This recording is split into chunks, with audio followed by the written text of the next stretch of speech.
Hoy conocerás la historia de un hombre considerado por muchos como el criminal más despiadado de Gran Bretaña, Levi Bellfield.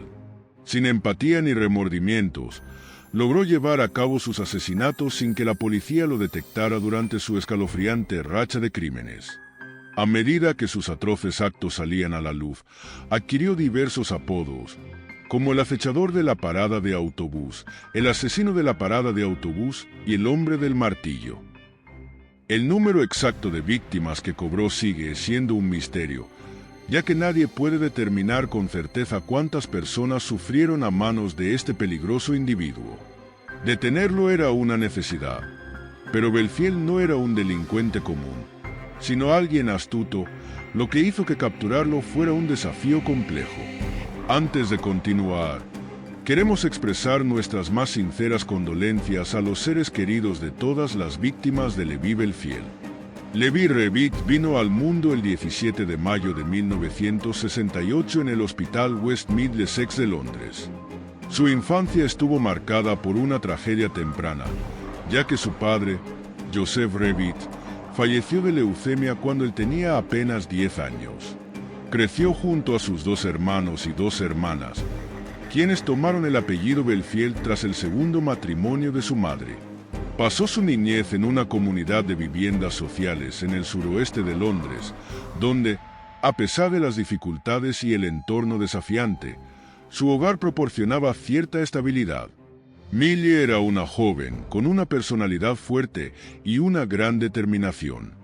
No se dejaba engañar fácilmente y tenía el criterio suficiente para no confiar en desconocidos, mucho menos aceptar un aventón de alguien a quien no conociera. Sin embargo, mientras atravesaba un breve tramo sin vigilancia de cámaras de seguridad de aproximadamente 20 o 30 yardas, desapareció sin dejar ninguna pista. Su familia entró en pánico al notar que no regresó a casa después de la escuela. Millie siempre mantenía contacto con ellos y, aunque alguna vez se hubiera retrasado, jamás habría dejado de avisar. Por su edad y su personalidad, resultaba inconcebible que hubiera desaparecido por su propia voluntad, lo que hizo que la preocupación de sus seres queridos creciera rápidamente. La policía reaccionó de inmediato, desplegando todos los recursos posibles en la investigación. Sin embargo, pese a sus esfuerzos, la búsqueda no arrojó ninguna pista que pudiera dar con el paradero de Millie. Mientras tanto, en la localidad de West Drayton, Levi Bellfield, de 34 años, y su novia Emma, de 23, se encontraban cuidando la casa de un amigo. Según el testimonio de Emma, Levi había estado ausente durante todo el día y no regresó hasta las 11 de la noche, trayendo comida para ambos. Luego de cenar, se fueron a la cama, pero en lugar de conciliar el sueño, Levi permaneció despierto durante varias horas. Cerca de las 3 de la madrugada, afirmó que no podía conciliar el sueño y optó por regresar al apartamento que compartía con Emma en Walton-on-Thames. En ese momento, su novia no vio nada extraño en ello, ya que muchas personas tienen problemas para dormir fuera de su propia cama. Sin embargo, al día siguiente, cuando Emma regresó al apartamento, empezó a notar cosas que la hicieron desconfiar, incluso a ella, quien siempre había sido incondicional con Bellfield. Lo primero que le llamó la atención fue que el lugar estaba impecablemente limpio, y además, todas las sábanas y cobertores de la cama habían desaparecido. Cuando le preguntó al respecto, Bellfield le explicó que su perro había tenido un accidente y las había arruinado, por lo que no tuvo más remedio que tirarlas. Pero lo que realmente inquietó a Emma fue otro detalle. Su coche había desaparecido. Bellfield supuestamente había usado el vehículo para trasladarse de West Drayton al apartamento en la madrugada, pero ahora no estaba. Una vez más, Bellfield tenía una explicación lista. Le aseguró que había salido a beber con alguien, había tomado demasiado y, por precaución, decidió dejar el coche en otro lugar. Levi Bellfield abandonó el apartamento alrededor de las 3 de la madrugada. ¿Quién en su sano juicio querría recibir a un amigo a esa hora solo para tomar algo? Como era de esperarse, Emma quería recuperar su coche, así que ambos fueron al lugar donde supuestamente lo había dejado, pero el vehículo había desaparecido. De hecho, Emma jamás volvería a verlo. A pesar de sus sospechas, Emma optó por ignorar el episodio. Es probable que pensara que Belfield estaba viéndose con otra mujer, pero aún así decidió seguir a su lado. Finalmente, la pareja se mudó a una nueva vivienda en Little Benty, West Drayton. Belfield no pasó desapercibido entre sus nuevos vecinos. En un principio, muchos lo consideraban un tipo agradable, aunque tenía la molesta costumbre de estacionar sus vehículos en lugares inconvenientes, obligando a la gente a pedirle constantemente que los moviera. Cualquiera que haya vivido algo similar sabe lo frustrante que puede ser. Pero pronto su actitud dio un giro preocupante. Los vecinos comenzaron a notar que tenía un rechazo particular hacia una pareja de ancianos que vivía en la misma calle.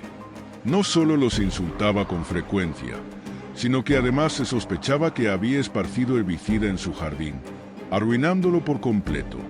Lo más cruel de todo era que el anciano dedicaba su vida a la jardinería, y ese jardín era su mayor orgullo. Nadie comprendía exactamente cuál era su propósito con esas acciones, pero lo cierto es que parecía querer aislarse por completo. Para ello, adquirió 2 perros que, lejos de ser amigables, parecían entrenados para ahuyentar a cualquiera que se acercara. Como si eso no fuera suficiente, cubrió las cercas que había robado con alambre de púas, lo que hizo que la gente comenzara a sentirse incómoda con su presencia. Con su casa transformada en lo que parecía un recinto de máxima seguridad, muchos se preguntaban qué era lo que realmente escondía Belfield.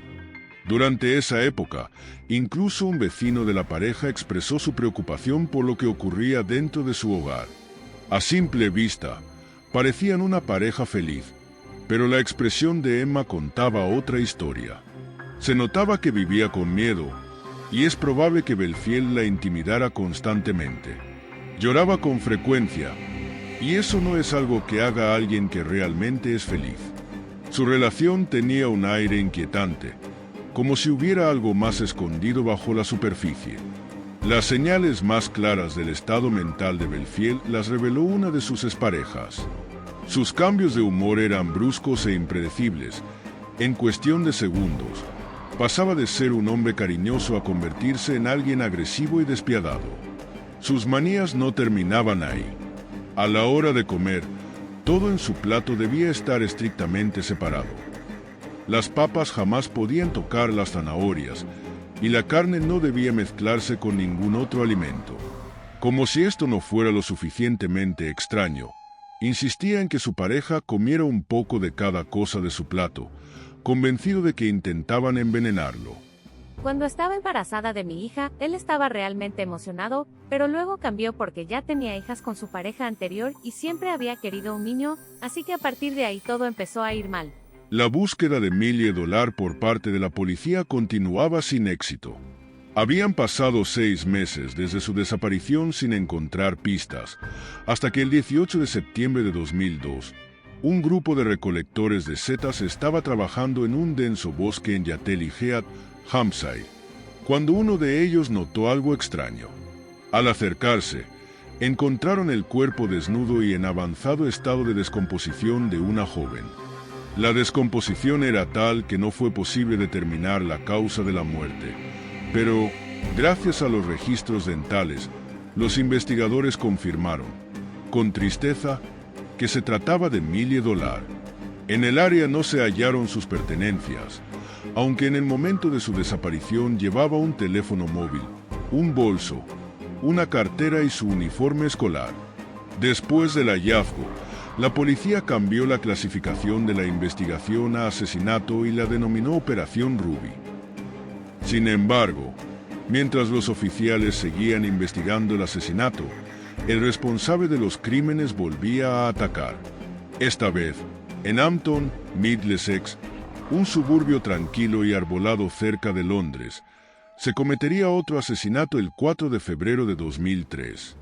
En esa fría noche, Marcia McDowell, una joven de 19 años, Volvía a casa después de haber estado en el cine con una amiga. Marcia tomó el autobús 111 para dirigirse a su casa. Al bajarse, giró en la esquina y se dirigió hacia la calle donde vivían sus padres. A tan solo unos 100 metros de su hogar, Marcia fue atacada en plena noche fría y tranquila. Ella caminaba sin preocupaciones, con el aliento saliendo en vapor frente a su rostro, cuando de repente alguien se le acercó por detrás y le dio un golpe brutal y despiadado en la parte posterior de la cabeza. La violencia del golpe la dejó inconsciente al instante. Posteriormente, fue vista por alguien y se llamó una ambulancia, pero, lamentablemente, no pudieron salvarla. Fue ingresada en cuidados intensivos con graves heridas en la cabeza, pero al día siguiente falleció. La investigación sobre este ataque sin razón comenzó inmediatamente. Afortunadamente, los autobuses en el Reino Unido están equipados con cámaras de seguridad, lo que permitió a la policía obtener una débil pista. Justo cuando Marcia bajaba del autobús, un coche Vauxhall Corsa plateado se encontraba cerca de la parada de autobús. Cuando ella caminó hacia la esquina desde la parada en Percy Road, el Corsa la siguió. A primera vista, esto podría haber parecido una pista prometedora, pero los Vauxhall Corsa son modelos muy comunes en el Reino Unido, representando cerca del 3% de los vehículos en circulación en el país.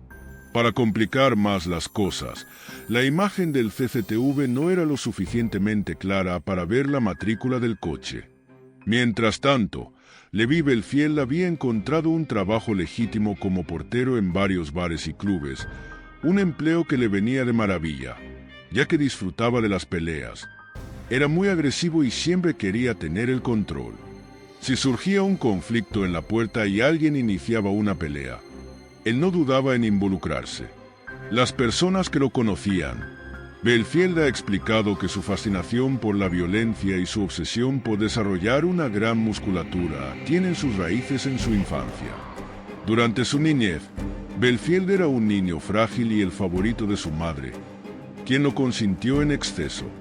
Dormía en la cama de su madre hasta los 16 años, y ella incluso le limpiaba el trasero hasta que cumplió 12.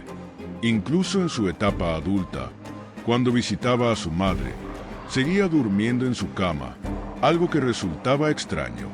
Además, durante su época escolar, Belfield sufrió constantemente de acoso. En la escuela lo apodaron Bugsy, no por su parecido con el famoso gángster de los años 20, sino debido a un rumor, que debe tomarse como tal, que sugería que había tenido relaciones sexuales con el conejo de su hermana de 15 años y luego lo había matado rompiéndole el cuello. Este rumor, fuera cierto o no, lo persiguió durante toda su vida escolar. Por otro lado, la policía informó que estaba llevando a cabo lo que parecían ser dos investigaciones separadas. Por un lado, no habían logrado capturar al conocido como asesino de la parada de autobús, responsable de la muerte de Millie Dowler, y tampoco contaban con pruebas o sospechosos claros. Por otro lado, estaban tras la pista del llamado asesino Blitz, vinculado al ataque brutal y aparentemente aleatorio contra Marcia McDonald. La única pista que tenían era un Vauxhall Corsa plateado. Una búsqueda tan complicada como encontrar una aguja en un pajar. 2 años habían transcurrido desde el homicidio de Millie Dowler y 1 año desde el de Marcia McDonald. Sin embargo, en ambas investigaciones, los avances eran mínimos o inexistentes, y los responsables seguían en libertad. El 28 de mayo de 2004, en Isleworth, Middlesex, a pocos kilómetros de donde ocurrieron los crímenes de Millie y Marcia, una joven de 18 años llamada Kate Sheedy regresaba a casa después de pasar la noche con amigos. Al igual que Marcia McDonald 1 año antes, Kate tomó un autobús y luego comenzó a caminar por la calle donde vivía. Mientras caminaba por el lado izquierdo de la calle, un automóvil pasó junto a ella, frenó de repente y se subió a la acera. Kate, que estaba atenta y se sintió incómoda con la situación, decidió cruzar la calle como medida de precaución. Sin embargo, el conductor no aceptó su reacción y no se detuvo.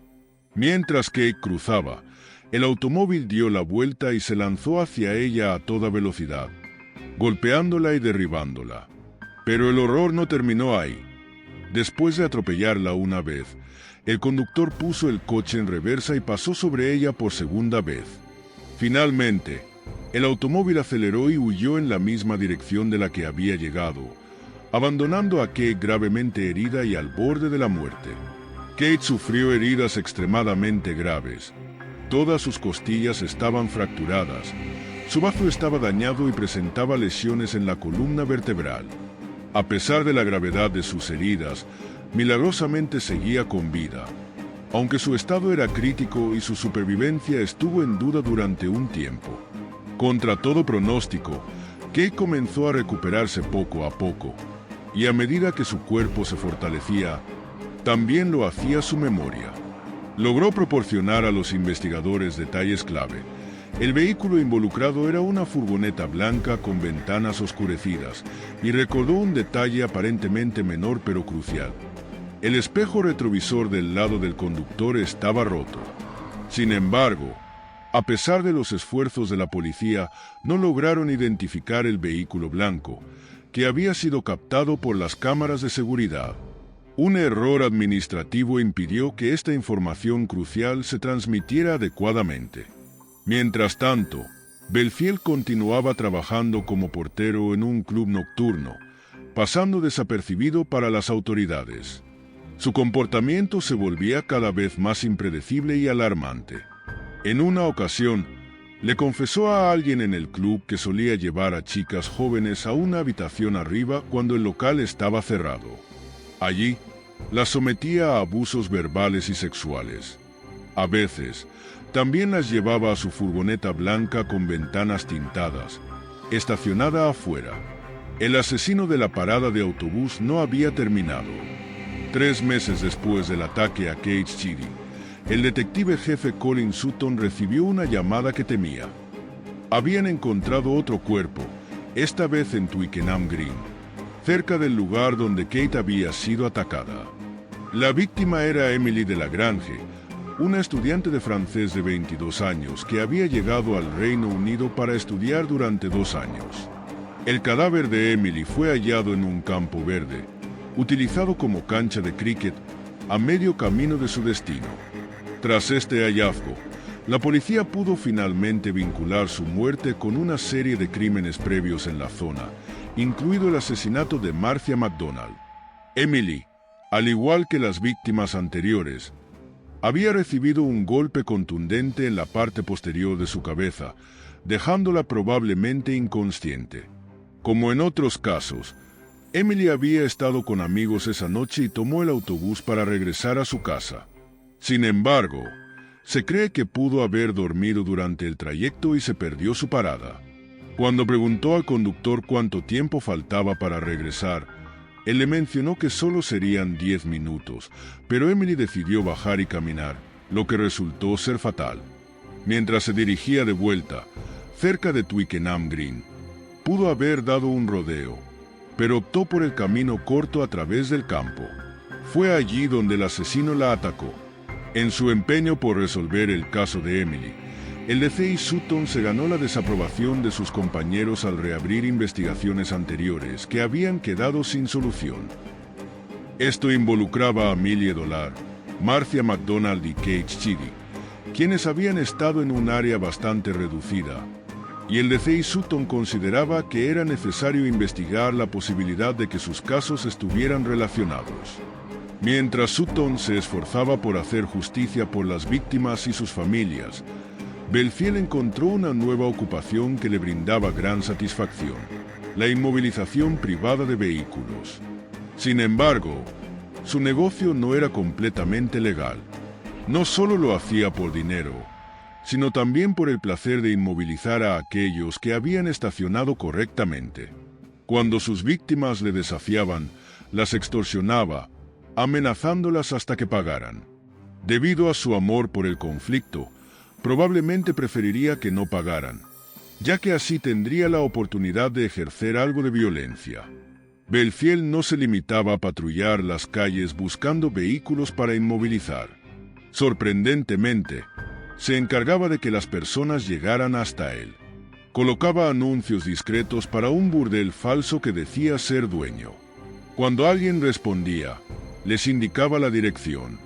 Luego, cuando dejaban sus autos para entrar en el burdel que no existía, él aprovechaba para inmovilizar sus vehículos. Como la prostitución es ilegal en el Reino Unido, las víctimas no podían acudir a la policía, por lo que no les quedaba más opción que pagarle a Belfield. Sin embargo, sin que él lo supiera, el DCI Sutton avanzaba poco a poco. Al revisar los registros de teléfonos móviles, Sutton descubrió que el teléfono de Emily no se había apagado como los de las otras víctimas. Quizá el asesino de Emily había bajado la guardia o simplemente se había olvidado. El teléfono de la víctima había permanecido encendido durante 20 minutos después de que encontraran su cuerpo. Durante ese tiempo, el teléfono se había movido desde Twickenham Green hasta Walton-on-Thames, un trayecto que no se podría haber hecho en solo 20 minutos. La policía rápidamente dedujo que el asesino debía tener un vehículo, y dado que era tarde en la noche, mover un vehículo entre esas ubicaciones no sería difícil. La policía comenzó a revisar minuciosamente todas las grabaciones de CCTV, que sumaban un total de 2000 horas, en busca de vehículos coincidentes en las diferentes rutas posibles. Tras completar esta ardua tarea, la policía identificó un vehículo que apareció en ambas ubicaciones, una pequeña furgoneta que creían que era un Ford. El problema era que las furgonetas Ford son muy comunes en el Reino Unido, y en el área de Londres había entre 24,000 y 25,000 en circulación, lo que hacía difícil identificar a esta furgoneta en particular. Por eso, la policía decidió hacer un llamamiento público por este vehículo, algo inusual tan pronto en una investigación, pero eliminar tantas furgonetas tomaría demasiado tiempo.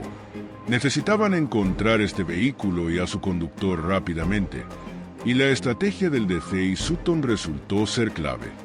Después del llamamiento, una mujer llamada Joanna Collins se presentó en una estación de policía, afirmando saber quién era el asesino.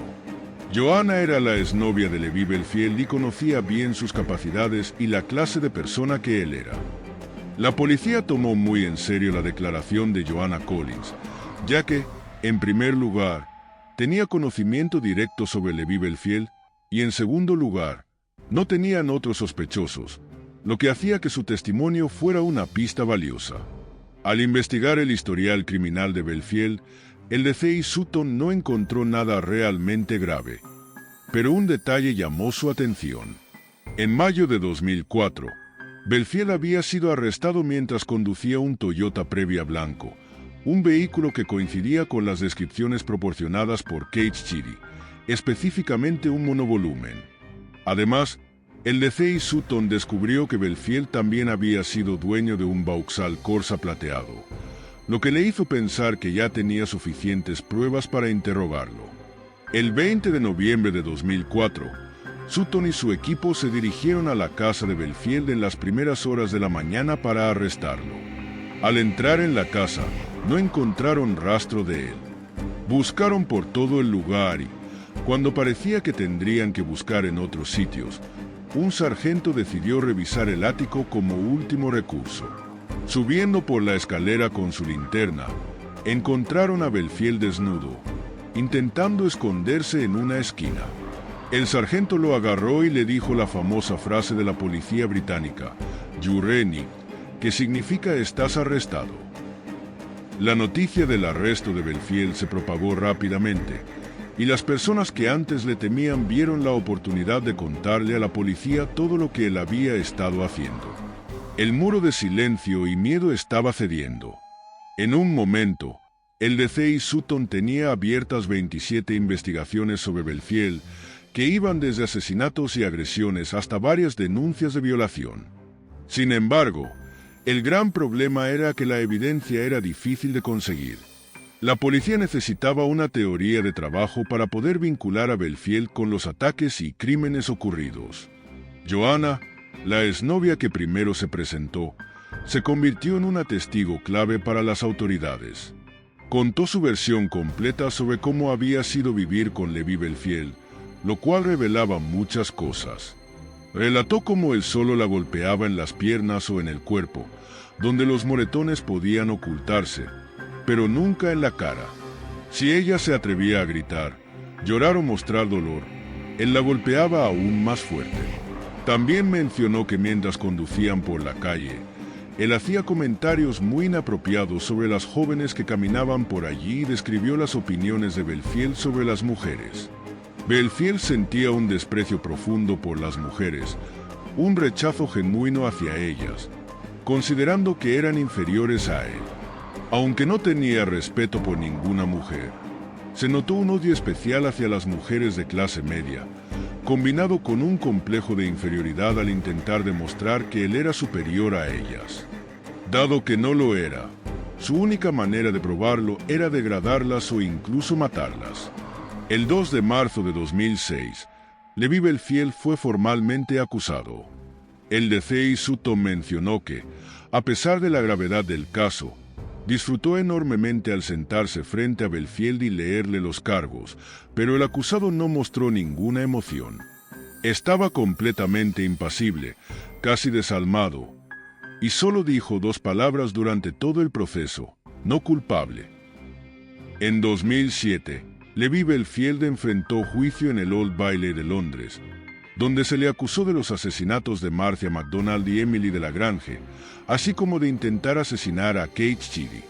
Durante todo el juicio, se notó su desinterés, ya que pasaba largos periodos mirando el techo o rascándose las uñas. Continuó negando todos los cargos y trató de presentarse como un hombre educado, bien hablado y de carácter amable, que no lastimaría ni a una mosca. Afortunadamente, esto no causó impresión alguna ni en el juez ni en el jurado. Belfield no ofreció ninguna defensa sólida. Sus palabras de negación podían salir de su boca, pero su lenguaje corporal dejaba claro que se sentía fuera de lugar. ¿Por qué estoy aquí? No he hecho nada malo. Esto es una pérdida de tiempo. El 25 de febrero de 2008, Levi Belfield fue hallado culpable de todos los cargos en su contra. En un movimiento poco común en el Reino Unido, se le impuso una condena de cadena perpetua, lo que significa que nunca será liberado. No presentó ninguna justificación ni disculpas por sus crímenes y no mostró remordimiento por lo que había hecho, simplemente aceptó el veredicto. Si bien este fallo trajo algo de justicia para las víctimas y les dio un cierre a sus familias, la situación no era la misma para los amigos y familiares de Millie Dowler, cuyo asesinato aún permanecía sin resolverse. No obstante, el DCI Sutton no había terminado de investigar a Belfield. Con tantas acusaciones en su contra, estaba convencido de que al menos algunas, si no todas, contenían algo de verdad. Al concluir la investigación, el DCI Sutton observó que Levi Belfield había vivido en Walton-on-Thames, en un apartamento que compartía con su novia Emma. Curiosamente, la dirección de su residencia, Collingwood Place, estaba a solo 20 yardas del sitio donde Millie Dowler fue vista por última vez. Ya habían transcurrido 6 años desde el asesinato de Millie. Finalmente, el DCI Sutton consideró que tenían un sospechoso creíble. En febrero de 2008, la policía hizo público que Levi Belfield era el principal sospechoso en el caso de Millie. La policía volvió a revisar las grabaciones de CCTV de 2002. No olvidemos que Belfield había dejado a su novia en casa temprano en la mañana porque no podía dormir, y esa casa estaba a solo 20 minutos del lugar donde Millie fue vista. Las grabaciones de CCTV revelaron que, 10 minutos después de que Millie fuera grabada, un Daewoo Lexia rojo salió de Collingwood Place, el mismo coche que pertenecía a la novia de Belfield, el mismo coche que desapareció y nunca volvió a aparecer. En mayo de 2011, Levi Belfield fue finalmente procesado por el asesinato de Millie Dowler. Joanna Collins, su exnovia, testificó, así como la última novia de Belfield, Emma. Muchos testigos, incluida Emma, testificaron detrás de una pantalla. Pero Joanna se negó a ello y decidió mirar a los ojos al hombre que la había atormentado durante tanto tiempo. Este gesto perturbó visiblemente a Belfield, quien se sentó mirando al tribunal de manera agresiva, balanceándose una y otra vez durante el juicio. Fue en ese momento cuando comprendió que ya nadie le temía ni tenía poder sobre las mujeres que había maltratado. El juicio duró 7 semanas y Levi Belfield fue declarado culpable del asesinato de Millie Dowler, recibiendo una segunda condena de cadena perpetua. Cuando se leyó el veredicto de culpabilidad, Belfield respondió con un despectivo bostezo. Desde su encarcelamiento, ha intentado aferrarse a su infamia, confesando múltiples asesinatos desde su celda. Sin embargo, sus confesiones han perdido credibilidad y ahora casi nadie lo toma en serio. En el Reino Unido no existe la pena de muerte, pero Levi Belfield recibió el castigo más severo posible. Fue enviado inicialmente a la prisión de Wakefield, en Yorkshire. Sin embargo, tras quejarse de las condiciones y, tal vez, como represalia del Estado, fue trasladado a HMP Frankland, una de las prisiones más temidas del país, junto con Belmarsh. Este centro penitenciario ha sido el hogar de algunos de los criminales más notorios de la historia británica, como Harold Shipman, Charles Bronson y Peter Sutcliffe. Con un régimen extremadamente estricto, los internos pasan 23 horas al día en sus celdas, y hasta los delincuentes más peligrosos hablan de ese lugar con temor. En 2016, Belfield sufrió en carne propia la violencia del penal cuando otro recluso le cortó el rostro con un arma improvisada. Incluso entre criminales, los asesinos de niños son despreciados. Desde entonces, Belfield ha denunciado haber sido golpeado por los guardias y que estos permiten que otros presos lo agredan. No se puede justificar este tipo de violencia, pero cada quien tendrá su propia opinión sobre lo que es justo o no en este caso. Lo innegable es que las calles son ahora más seguras sin Levi Belfield caminando por ellas. Su destino está sellado. Pasará el resto de su vida encerrado, siempre en estado de alerta, temiendo por su seguridad las 24 horas del día. En Beyond Evil, queremos recordar a las víctimas y expresar nuestra solidaridad con sus familias y seres queridos. Millie Dowler, de 13 años. Marcia McDonnell, de 19 años. Amélie de Lagrange, de 22 años. Kate Sheedy, de 18 años, quien increíblemente logró sobrevivir. Todas estas jóvenes tenían un futuro brillante por delante. No hicieron nada para merecer el destino que les tocó. Solo estaban llevando su vida con normalidad, ya fuera volviendo a casa después de clases o disfrutando con amigos. Tristemente, se cruzaron con Levi Belfield, un hombre resentido y controlador que creía que las mujeres debían someterse a sus deseos enfermizos. Les enviamos nuestras condolencias a sus familiares y el descanso eterno para las víctimas. Si esta historia te atrapó, asegúrate de darle like al vídeo, compartir tu opinión en los comentarios y suscribirte al canal. No olvides activar la campana de notificaciones para estar al tanto de cada nuevo caso sorprendente. Nos vemos en la próxima. Mantente vigilante, porque nunca sabes qué se esconde en la oscuridad.